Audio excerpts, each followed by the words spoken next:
trong nhà này, Chúa chúc lành cho mỗi người chúng ta. Để khi chúng ta có mơ ước tạo được ngôi nhà, đó là cái niềm ước mong của những người chúng ta cũng biết là biến ngôi nhà thành nơi không những là để ở, đồng thời để qua đó thể hiện tình yêu thương và nâng đỡ nhau trong cuộc sống.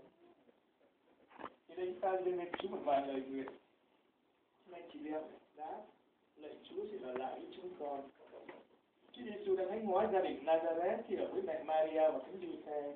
Chúng ta cầu xin Chúa cho người đến trong nhà này như là thượng khách và là Chúa của chúng ta. Lạy Chúa, xin ở lại với chúng con. Lạy Chúa Kitô, tất cả được xây dựng thành đền thánh. Chúng ta cầu xin Chúa cho mọi người trong nhà này biết kiến tạo đời sống để trở nên đền thờ Thiên Chúa trong Chúa Thánh Thần. Lạy Chúa, xin ở lại với chúng con. Chúa đã dạy chúng ta phải xây nhà trên nền đá vững chắc. Chúng ta cầu xin Chúa cho mọi người trong nhà này biết xây dựng đời sống trên lời Chúa và biết phục vụ nhau trong tình bác ái chân thành.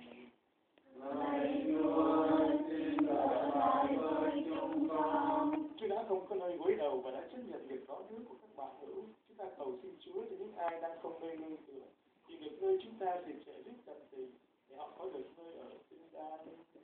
Lạy Chúa, xin ở lại với chúng